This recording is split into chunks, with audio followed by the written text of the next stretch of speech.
Welcome back to Grand Prix World, where it's season 2 time. We're heading into 1999. So vanilla Coke and crap music on the radio. It's our summary of the year, nothing particularly interesting. Our goal for next season really is just to try and either move forward or at least build a stronger base for ourselves. How's our budget looking going into 99? Oh, we've kept all 4.3 million. Normally there's some fluctuation. So we have Pedro Diniz and Shinji Nakano. Shinji Nakano is already unhappy about something. Fuck only knows what he's got to be bothered about. Diniz is also unhappy. I'm guessing testing might resolve that problem, but let's see. Both of them are on multi-year deals, I believe, yeah, till 2001, so we don't have to worry about driver negotiations this year.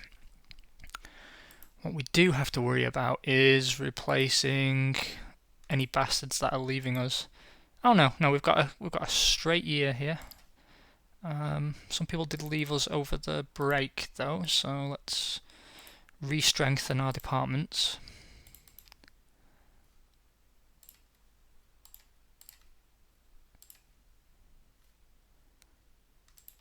The design team is full though, that's good. And the design team has actually got excellent morale, as did the mechanics, so that's really good news. That's really good news. We're getting some benefit from that straight away. No news, but we have received, or we will be receiving, our money from the FIA for our position in the Constructors' Championship. Let's have a look-see at our car. So this is the Arrows AR 1999-A Mugen-Honda. And we haven't done any testing to discover its particular qualities or weaknesses. Maybe it says something anyway on the design screen. Let's see. No, all unknown. What we're going to do then is... Actually, I'm going to leave everybody on this driver aid because we're not going to start a design project this round. We have to build another car for testing. That's the first thing. And can we get a spare part out of that as well? I don't think we can. No, but close. Once we've got those other two guys in, we should be okay. How's our engine looking? Stats match last year, which can happen.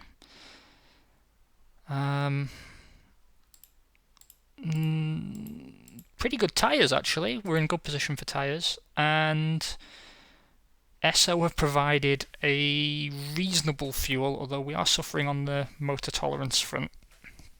That could come and bite us in the arse, given our fairly limited reliability. Our CAD and CAM facilities are up and running. That is fantastic as well. It's really going to help us out.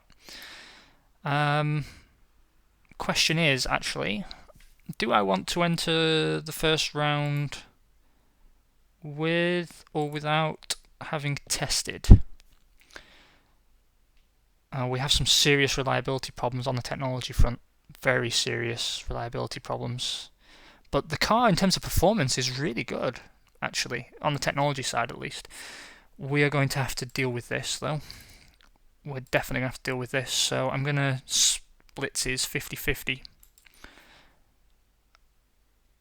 And again, our construction capacity is going to prevent us doing a great deal with this, but we can't be running around with level 1 reliability for the brakes, the clutch, the fuel system, and the throttle. It's just, it's not something that can happen. We're not going to start on next year's chassis just yet. We'll give it a round maybe and just see if we get lucky and the regulations get released early. Again, does happen. I'm going to run testing. I think I'm going to run testing. I mean, we have no spare parts or anything, so we might as well use the mechanics for something. I'm going to do... That's a serious test. 350 miles plus the 15 we get as standard.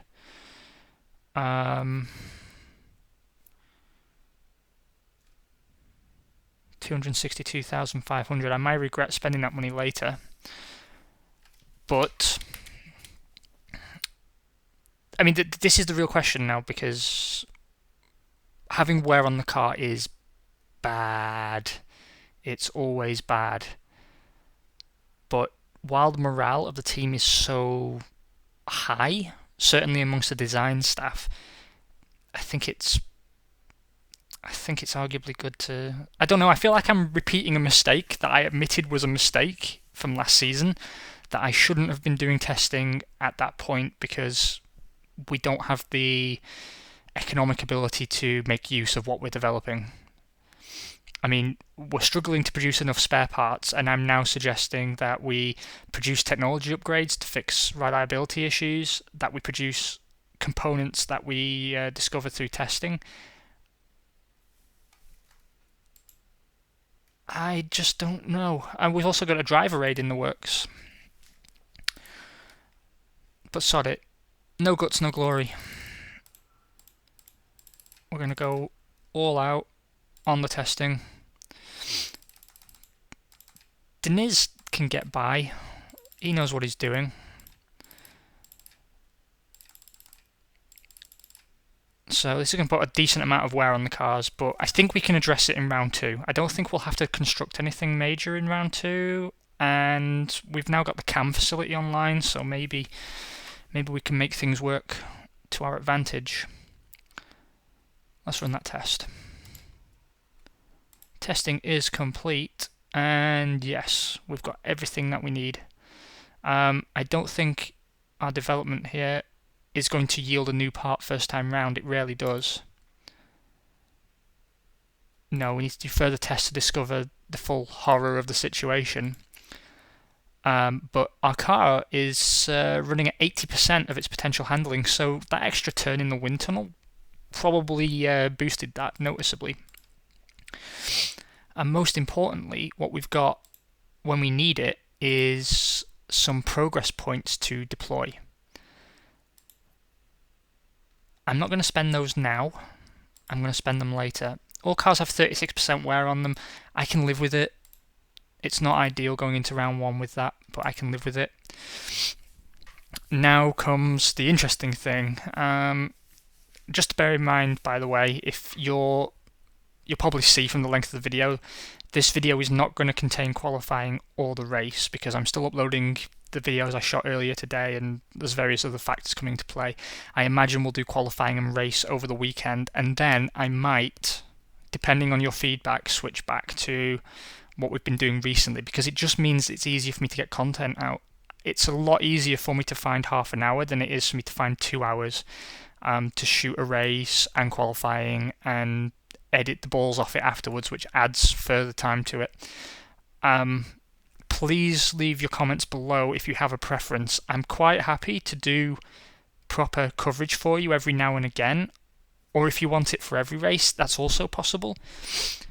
So maybe you've got ideas for how I can schedule this for you. Maybe you want to see the Monaco Grand Prix, but the rest I should sim, or everyone's got their own suggestions, but hopefully between you and I we can find some sort of consensus, because it's a lot easier for me to get these out for you if I just sim the races. You'll get a lot more frequent content, whereas shooting this properly, you saw how intermittent the content was, and it can cause problems if the game crashes due to instability, that I lose all my footage, and it's there's lots to consider. Anyway, shifting on. How many people do we need to deploy to get an extra point there? 22. It's 25% of our staff. Not sure I'm happy about that. Sod it. We'll try. Now, let's have a look at the stock engines for this year. That's interesting. Ferrari has no partner at all. No one signed with Ferrari. Williams and Benetton have works deals with Mercedes. Stewart have a partner. Sauber presumably has a works deal with Peugeot. Minardi has a partner. Arrows and Jordan on Mugen-Honda. McLaren, Ferrari and Prost are all on Ford. Tyrrell has taken a Mechachrome and nobody's on Hart. And the 2 slots there for Toyota and Renault are unfilled. We could make a punt at Ferrari, but I don't see them offering us a works deal. But then it's only one turn, and they don't have a partner now, so maybe... I mean, Arrows Ferrari sounds kind of wrong. Arrows Honda sounds marginally better, but, you know, I always think Arrows Yamaha. And we were one season too late to have them in the game.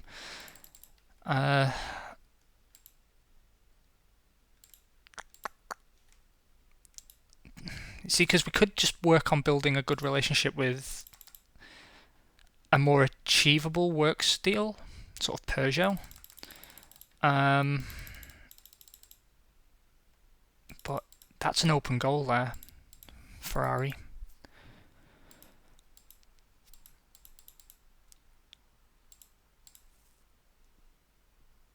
Ford have given a partner deal to Ferrari. That's outrageous.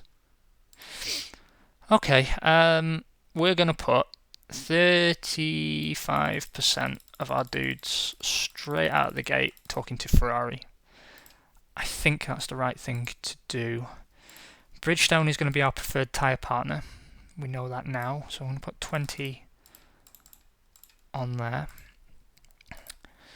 I don't think we're in a position to get a team sponsor. I really don't, especially because Red Bull is signed. We could try for Buzzing Hornets from Williams, but no one signed Playlife.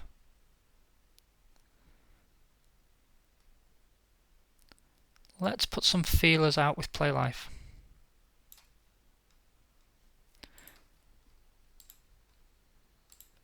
I'm going against my own rules here because I am wasting a turn, which kicked us in the arse last time, wasting turns. But it's just very interesting that these 2 partners, they don't have anybody working with them currently, which means, you know, there's still going to be competition for them this year. But if they're willing to talk to us, and particularly if Ferrari are willing to offer us a works deal, we could leap 2 seasons ahead of where we should be. So there's no harm in asking, and we'll reevaluate the situation. I guess we'll go after Danker again, and we just have to keep Bridgestone sweet. Mugen-Honda are quite happy with us. Intercond and Castrol are quite happy with us. I think actually Castrol is someone that we should be inviting places as well. Since while we've got the goodwill from them, you know, 2 million's nothing to be shirked at, I don't think.